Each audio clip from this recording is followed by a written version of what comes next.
Before you listen to this episode, I wanted to mention that this recording is a re-release from our archive, as our planned episode for today was unfortunately delayed for reasons beyond our control. United Airlines remains the largest airline in the world, with over 200 billion revenue passenger miles flown each year. So their loyalty insights, even though recorded in November 2023, are evergreen. This re-release has also given us a chance to republish this episode on our dedicated loyalty.tv website, as well as all our usual podcast channels. It comes as United Airlines last week announced record fourth quarter profits for Q4 of 2024. And when we spoke, our guest Luke Bondar, Chief Operating Officer and President of MileagePlus, shared how they were achieving such superb results for their more than 110 million members. I hope you enjoy this archive episode. So, Luke Bondar, welcome to Let's Talk Loyalty and Loyalty TV. Thanks, Paul. It's great to be here. I tell you, it's been a long time coming, Luke. I first became aware of the extraordinary achievements, I think, of MileagePlus back in 2020, which I know was probably quite a traumatic time for you, but certainly one to look back on with incredible admiration. So we're here to talk about that, along with a lot of other exciting things that you're doing in United, specifically, of course, leading MileagePlus.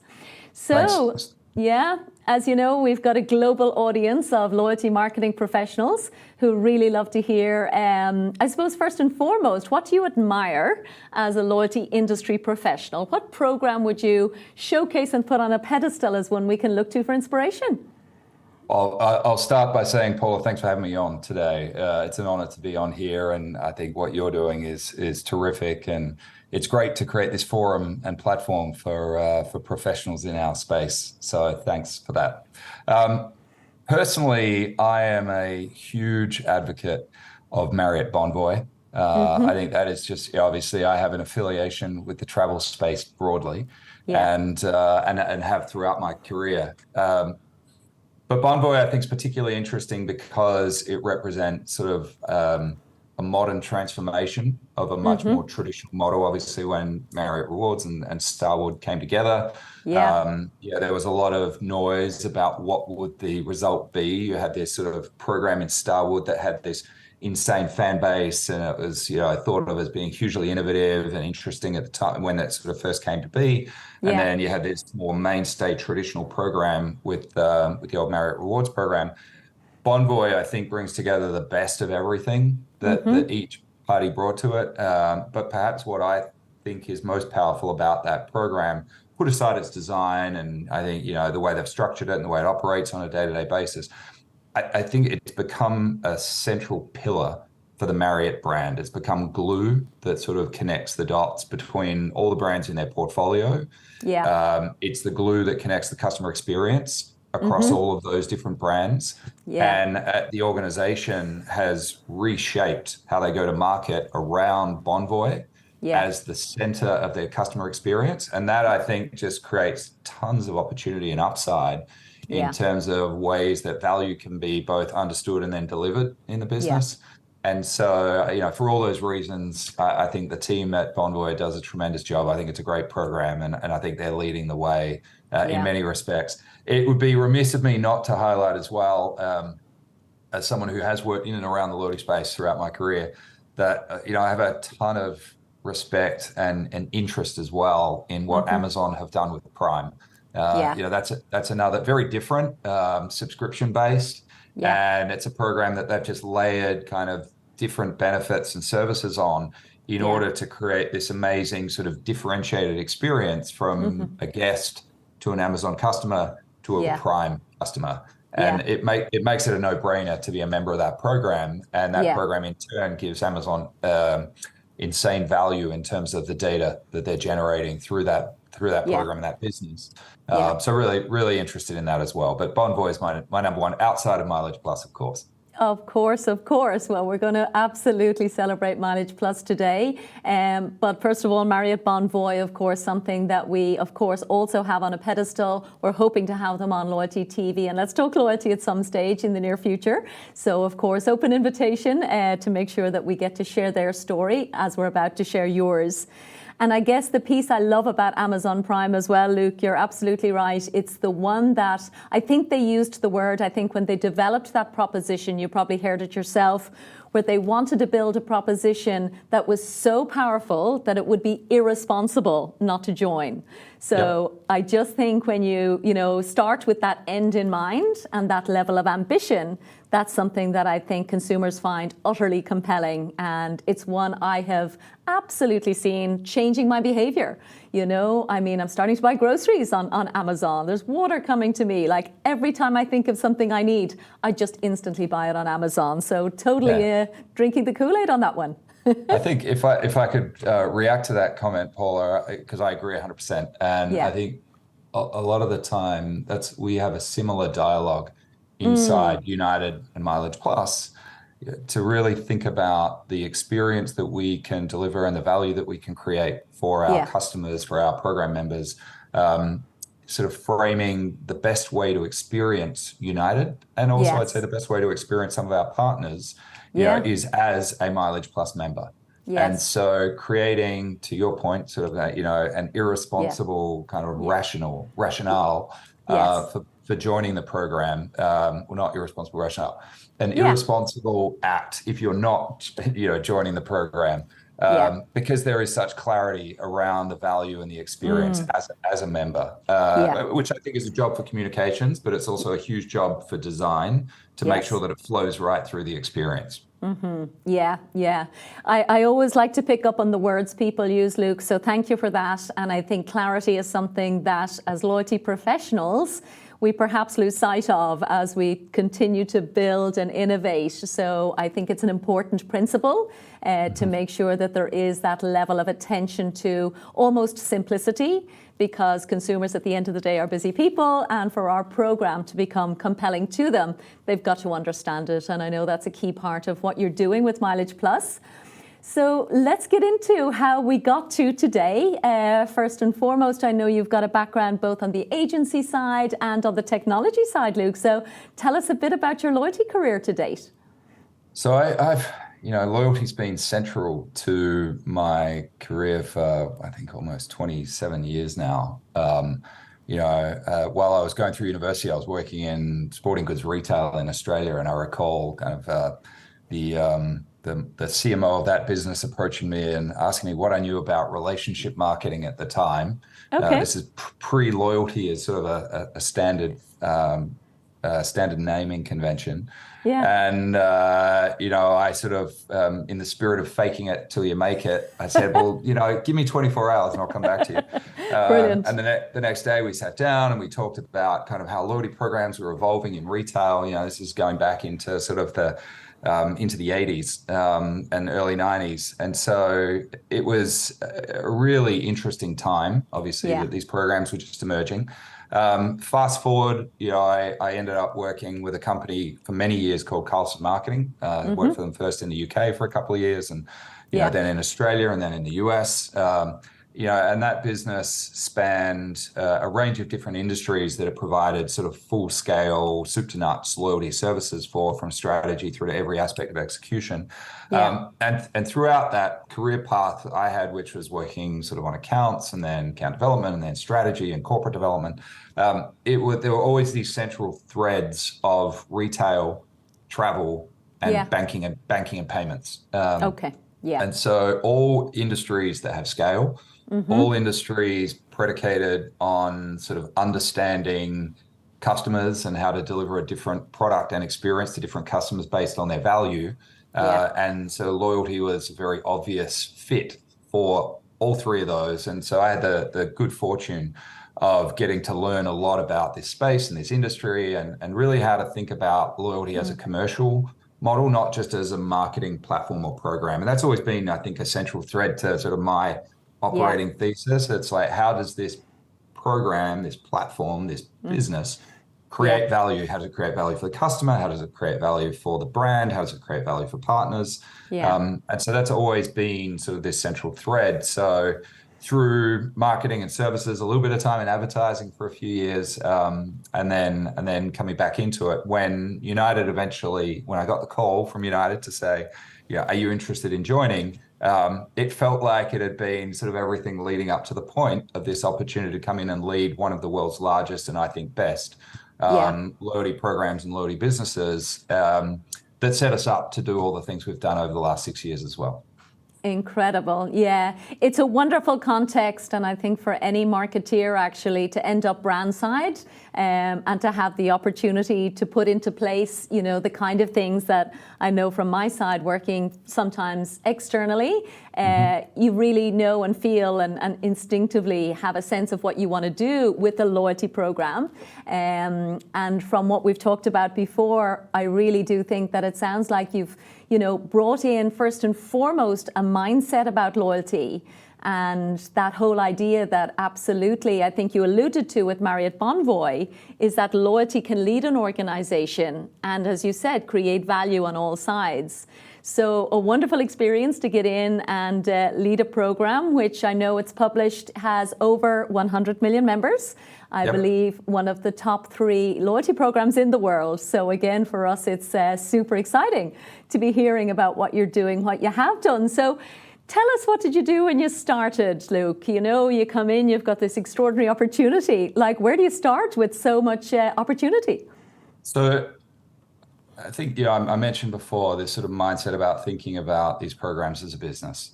Yeah. And so really one of the first steps was to understand kind of performance and how had this business been tracking, where was it growing, Yeah. where was it creating the most value, and where were there opportunities to really expand that. And one of the areas that emerged pretty quickly was this focus, this concentration on our premier population. Okay. And Yeah. as, sort of Pareto principle, top 20%, et cetera.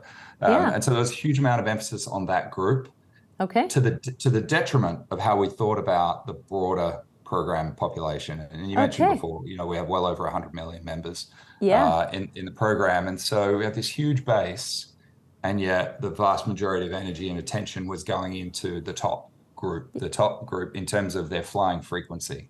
Of course. And it wasn't necessarily paying the right level of attention to how to think about value and how value is created.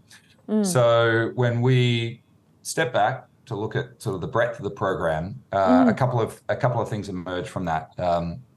One was that we had a huge opportunity to better engage the wider audience, the wider population inside our program.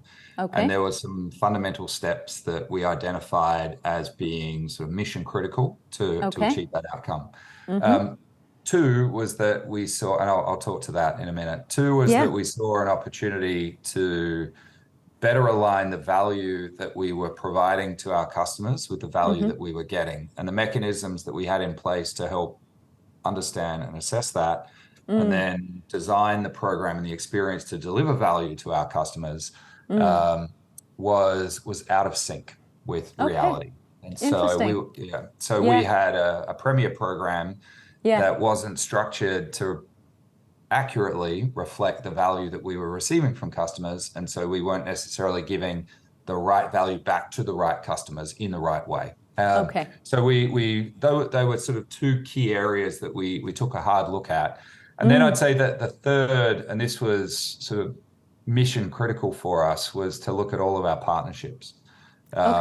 These programs are obviously critically important for the parent organization, in our case, United Airlines. Of course. And we think of United as our single biggest partner and the most important partner that we have. Nice. And obviously we wouldn't exist without United. And so we have to have a really strong relationship there. But we also have these other super important partnerships. Partnerships in travel, partnerships in payments, partnerships in retail, that create a deeper level of engagement with our members as they go about travel and as they go about their day-to-day activity. And so really understanding which of those partnerships were working well, which of those had an opportunity to improve, Yeah. was also sort of the other area of critical focus. So what do we do to broaden the scale and appeal of the program? How do we better align value with the right members in the right way? And Okay. then what were we doing to ensure that our partnerships were all optimized, both for our partners, for our members, and ultimately for the program overall? So those were the three areas in all of those, and we can go in any of those directions. In all Okay. of those areas, we made some really pointed decisions and changes to the program that have had some pretty profound effects. Wow. We love profound effects. So, what are you most proud of, Luke? Tell us some of the, I suppose, decisions and changes that you did put into practice, because I think what I've learned, from talking with people like you, with, so much opportunity, part of the challenge is knowing what not to do, because the wish list of what you can do is so long and so varied and so exciting. So tell us, of all the breadth of possibilities, what did you put in place? So some big changes that we made in the first couple of years, when I came in, maybe one of the largest and most profound in Yeah. terms of the impact that it's had with member enrollment, member growth, kind of engagement right across our program population. Is something that sounds relatively simple, but it's Okay. really interesting. Having made that change, I've had loyalty program practitioners around the world come up to me at events and conferences, and Yeah. when I'm sort of out in the world, to ask the question, how did you get that done? Like, how did you convince your CFO? And that Yeah. was to go from a program where we expired miles after 18 Okay. months of inactivity with our Yeah. members Yeah. to making our miles evergreen. And when we made that change, we came out with a very strong statement to say, your miles will now last forever. Yeah. And that was a huge shift. And it was born a little bit out of personal experience. Okay. Yeah. I had an experience with a program that I'd been a member of for many, many years, Yeah. and I'd moved countries, and I'd Yes. fallen into that sort of inactivity status, and I had lost a huge balance Oh with the no. program, and I'd had that very personal experience, so I knew Yeah. what it was like firsthand. Yeah. But then we spent time surveying and engaging right across our member base to sort of understand which aspects of the programs were most powerful, which were sort of most frustrating. And the number one pain point for our members at large was miles expiry. And Wow. so we sat down as a team, and obviously if I go back to my past life, pre-United, there was almost a sort of a market practice to build Yes. around breakage management and Yeah. breakage optimization. And the notion that we were giving out value to members and planning that there would be members not using them and optimizing against that seemed counterintuitive to the spirit of what we're Yeah. trying to achieve. That we're Yeah. building a program where value is going to the member, and we want the member to redeem that value. We want to see Yes. them experiencing it. Yes. So we spent a lot of time with our finance organization, finance leadership. In fact, went all the way to our then president, now CEO, Scott Kirby, Yes. to have sort of a really robust discussion Yeah. around what would happen to breakage. What were the expected effects of this, and how would it change our program? Yeah. And the net was that it was a business case decision at the end of the day, and it Yeah. was when we mapped it out and we forecast what we would see in terms of member engagement, member participation, the subsequent impact on lifetime value, the subsequent impact on enterprise value that's generated, it became a really easy choice. It was the right thing to do. And I think that's the spirit of what we try to do at United and at MileagePlus. That's Yeah. just what's the right thing to do for our customers, because Yeah. if we do the right thing for our customers, inevitably it's going to be the right thing for our business. Yeah.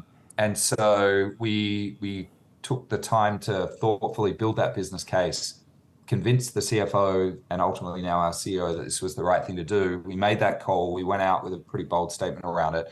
And Yeah. what we've seen is that's played out in enrollment, engagement, participation, activity Yeah. amongst the broad population. So for our general members, Yeah. that's really helped give them the opportunity to engage and stay Yeah. active and in the program, sort of on the long kind of look forward.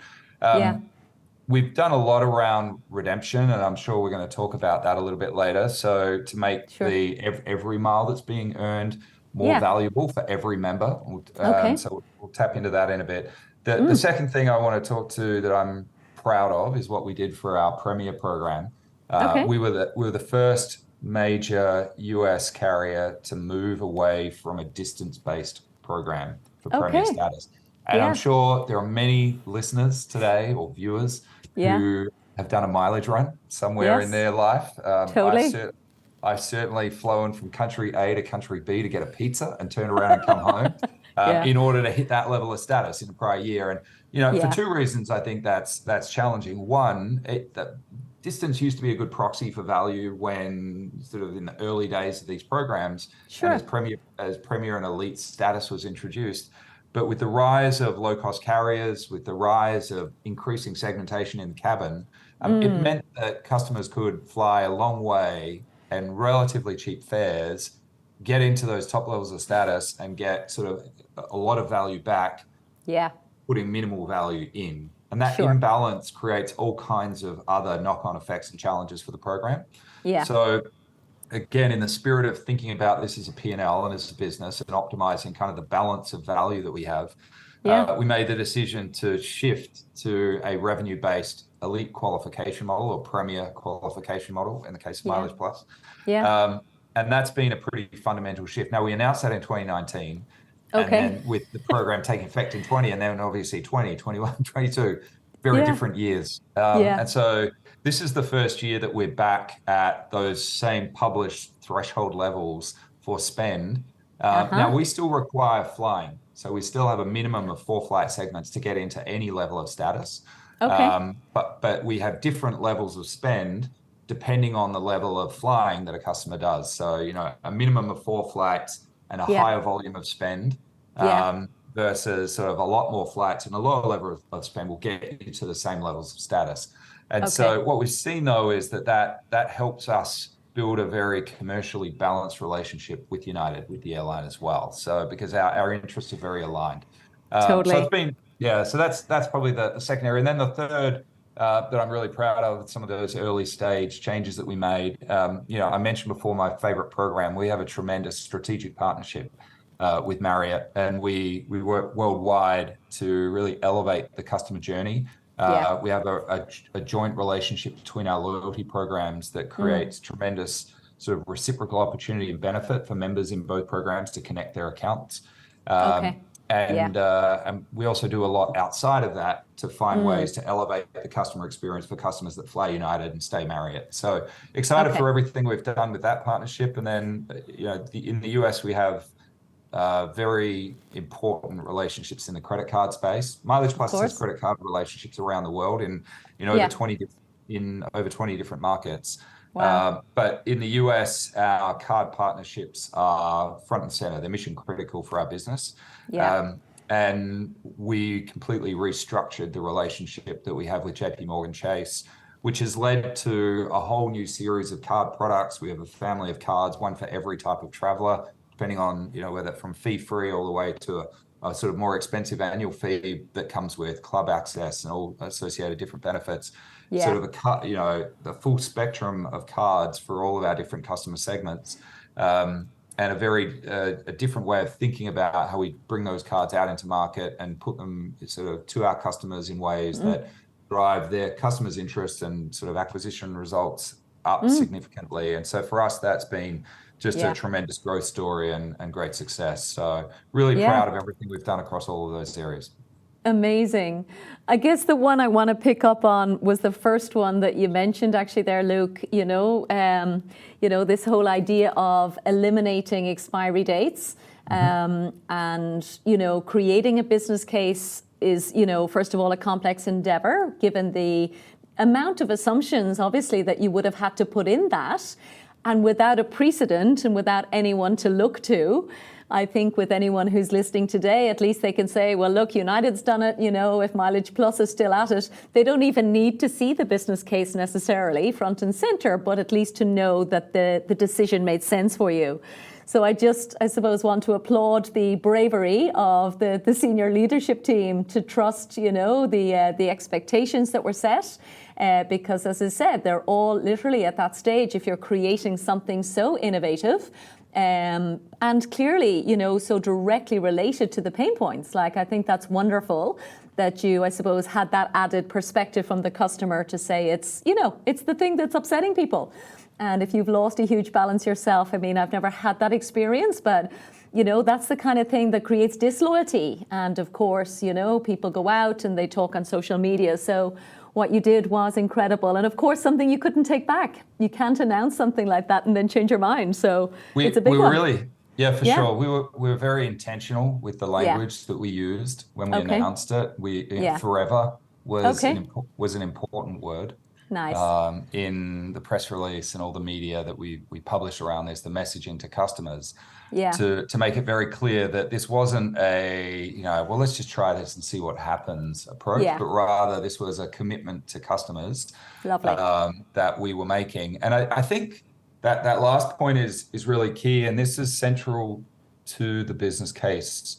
Then it holds now, and it informs everything that we do as we look forward. And that is to have clarity around the value of customer relationships, to really understand, what that looks like, not just through the lens of sort of, well, what's the incrementality that we're going to generate through this program and the lift we're going to see, but to understand what does it mean for us to have a relationship where the customer, has a brand relationship with us, has a high net promoter score, has a relationship where they're willing to share more and new data with us as it emerges, whether that's contact information or they're sharing transaction data with us.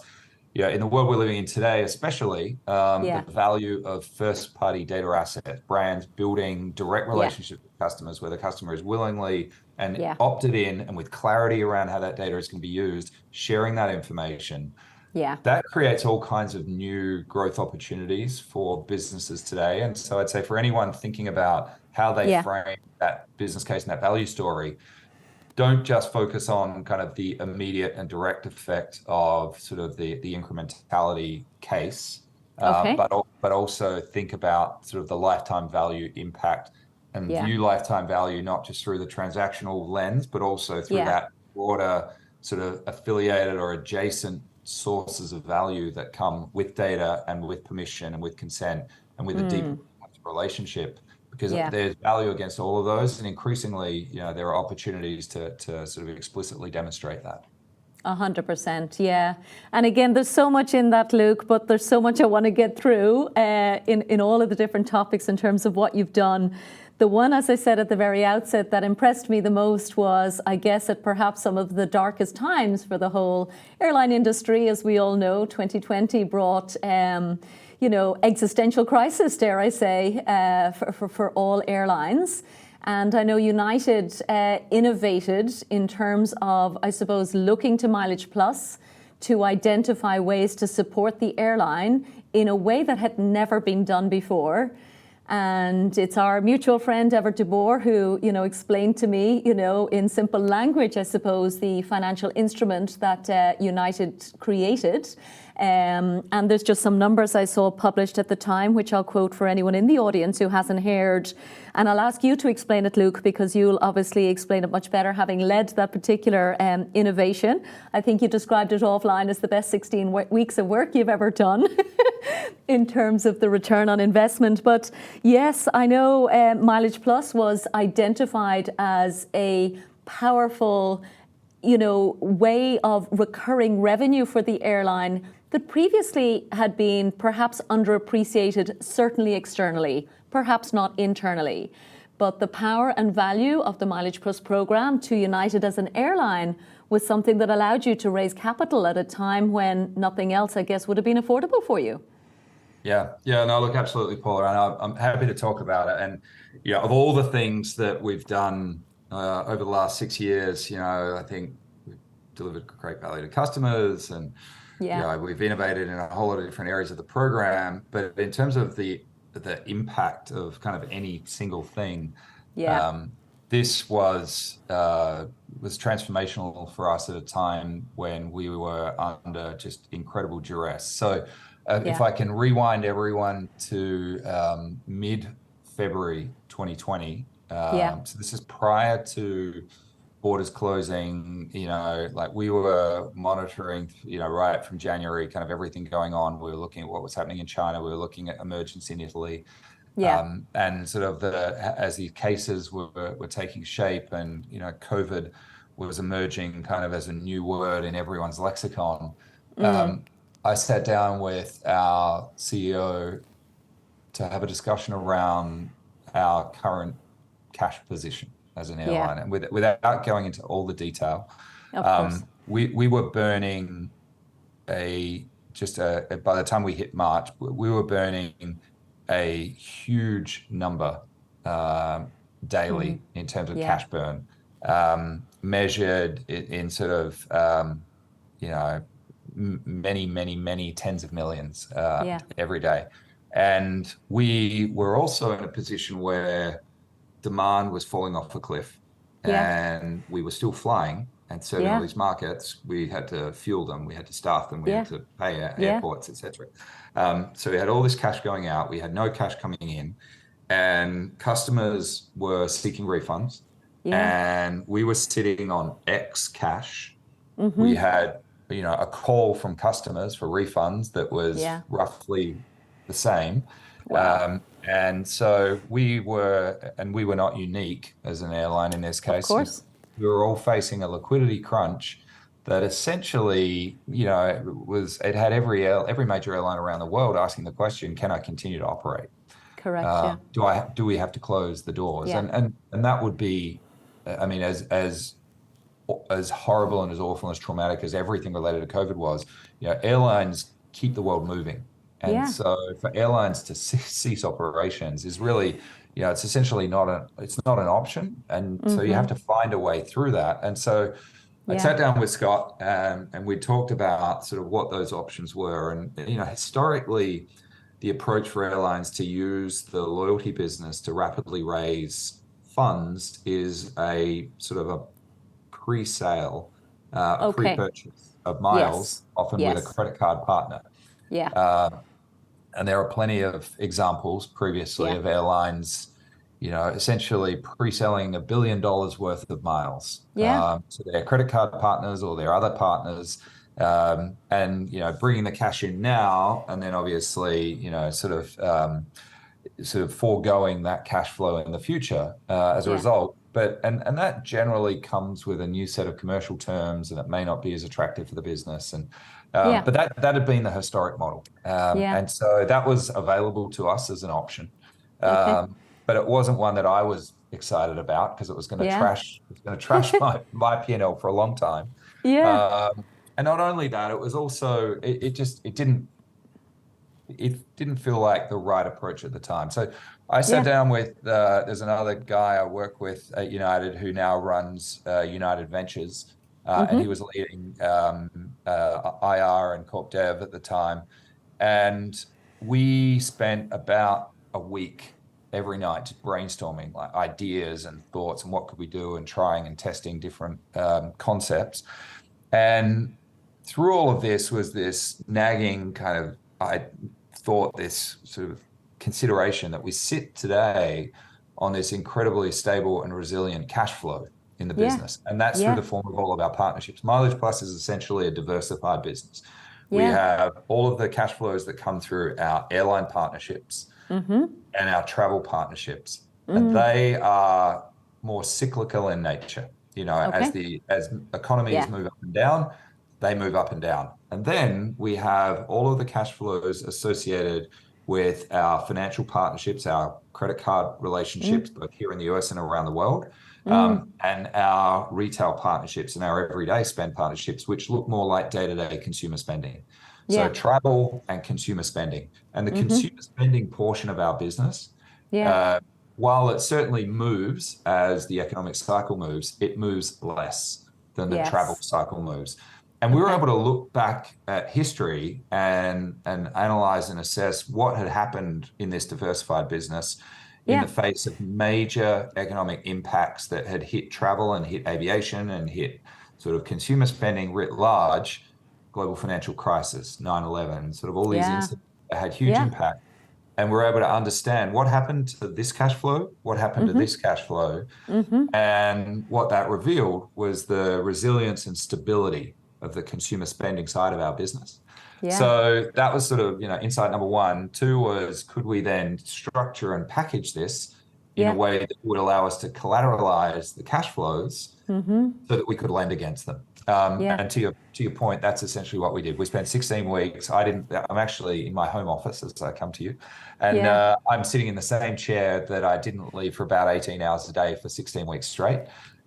We worked with some bank partners who were tremendous, a whole lot of lawyers, and a Yeah. number of internal team members to put Yeah. together an offering that essentially packaged all of the operation of MileagePlus and the intellectual property of MileagePlus Yeah. as a bankruptcy remote separate business wholly owned by the airline, Mm-hmm. that even in the event of an airline, even Yeah. extreme pressure financially on the airline, would operate as a going concern and would be protected in the event of any bankruptcy, Yeah. such that the cash flows associated with that business would Yes. also be protected, and they would be available to fund any financing and any loans that we made. So short story is, we packaged it up, we took it to market. It was sort of a Yeah. 2-week roadshow, and we raised $7 billion off the back of Wow. it.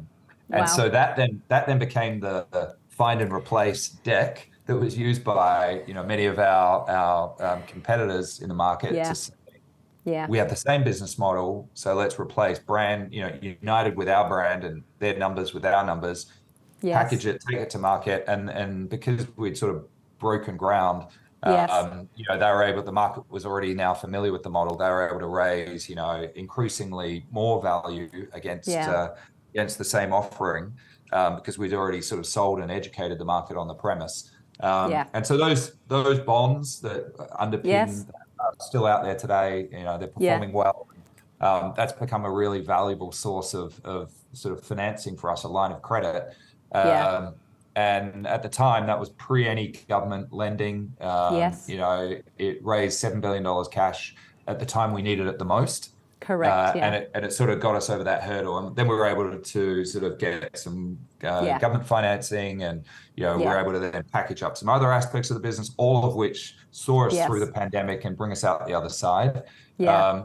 But I think what that did first and foremost is it highlighted to the world the premise that had been made for a long time, and that is that these Yeah. airline loyalty programs in particular, or travel loyalty programs, have tremendous intrinsic value, but Yes. how we expose them to the market in a way that the market can understand Mm-hmm. and can invest in, Yes. while the airline can still maintain control of the Correct. program as a principal asset.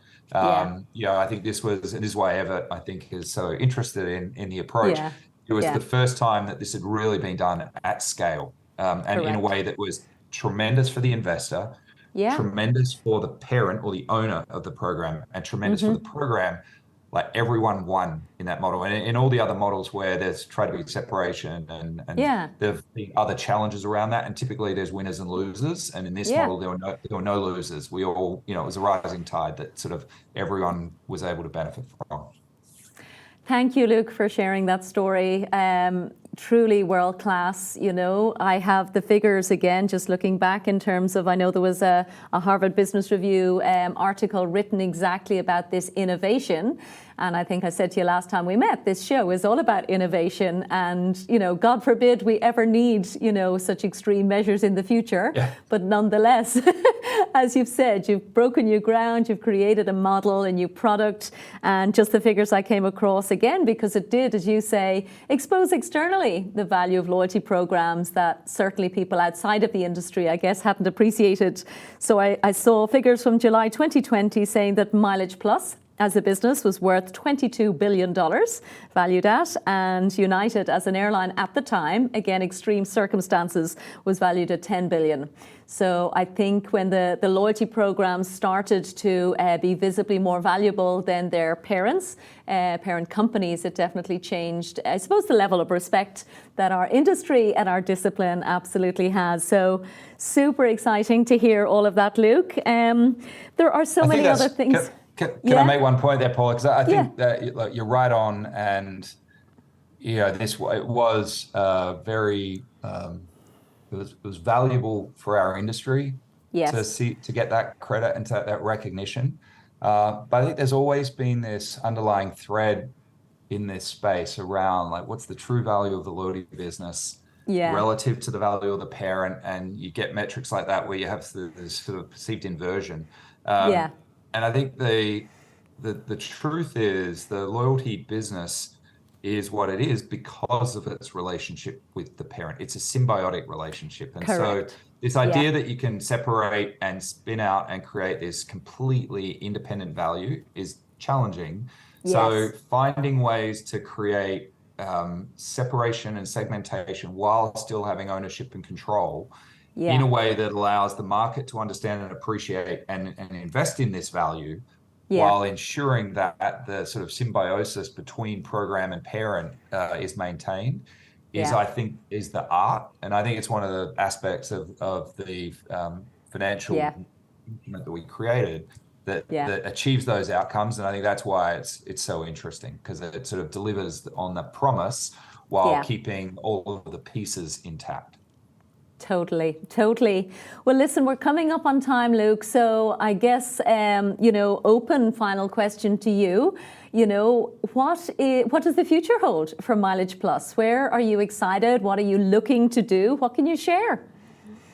So it's made this has gone quickly for I sure. know. So I look, I think the future is incredibly bright for the loyalty Yeah, industry as a whole. And I think something I mentioned before that goes to the core of that is the value of the data assets that we all sit on top of. For Mileage Plus, we have a level of insight around our travelers that reaches sort of far beyond what sort of many businesses know about their yeah, own customers. And we're sure. able to take that and use that in really interesting ways Mm-hmm. that is that I think goes beyond just delivering a better experience to customers when they're traveling or delivering more value to them when they're interacting with our various program partners. We Yeah, are one of the world's largest programs, as you pointed out. We have yeah, sort of ubiquity of earn. You can earn miles yeah, in thousands across thousands of retailers. You can earn mm-hmm. miles in real time across Yeah, sort of a myriad of applications. And in terms of redemption, the same. Anywhere you can sort of use miles, anywhere you can pay with cash at United, you can now use miles. We have yeah, real-time redemption in retail, in dining, in sort of travel, and a broad array of areas. And that's where historically a lot of the loyalty attention and innovation has gone. yeah, We're now shifting to say we sit on this amazing first-party data asset. What more can we do with that? How can we use that to be better marketers, to drive more value to each of our program partners, yeah, to drive efficiency and effectiveness across everything we do in the marketing space. mm-hmm. So I think that's where, in the program itself, you'll see kind of more ubiquity of earn, more utility of our currencies. You'll see kind of more involvement across different aspects of the travel journey, not just sort of in the planning and the day of travel, but also right across the journey itself through different partnerships. But where I think as a business this gets really interesting is Yeah, the opportunity to build on these data assets and to yeah. use these to create new sources of value. So more to come there. Excited for everything that's ahead of us on that front. Well, all I can say is I hope we can stay in touch, Luke, because there are some extraordinary things I know that are going on there, and I want to stay up to date and keep our audience up to date on everything you're doing with Mileage Plus. It's a credit to you, super innovative and exciting, and I want to thank you for your time today. Is there anything else you wanted to mention from your side before we wrap up? I just say, I'm firstly, thank you for having me on the show today. It's a real pleasure to be here. And I am a big fan of the notion of paying it forward. I've learned a lot throughout my career from some amazing people along the way. Yeah, And so it's a real honor to get an opportunity to come on here and sort of share some of my stories and what we've lived through and where we're going, because I yeah, think there are certainly lessons there that are really helpful for everyone across the board. yeah, And maybe it would be remiss of me not to say, and just as a plug, I'm super proud of everything that we're doing at United. We're the largest carrier across the Atlantic. We're the largest carrier now across the Pacific. yeah. We're the biggest airline flying US to Australia, which makes me particularly proud.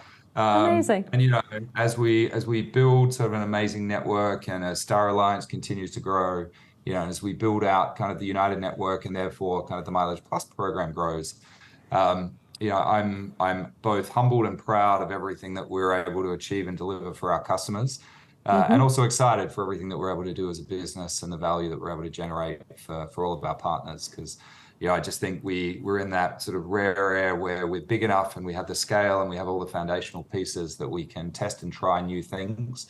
Yeah. And through doing that, I think we break ground for others along the way. So, we're going to continue to push to do the right thing for our customers, do the right thing for our partners, and continue to build a great program that we're very proud of. So thanks again for having us on, and appreciate the opportunity. Wonderful, super inspiring, I have to say. I can't wait to see what you guys continue to do. So Luke Bondar, President of MileagePlus, thank you so much from Let's Talk Loyalty and Loyalty TV.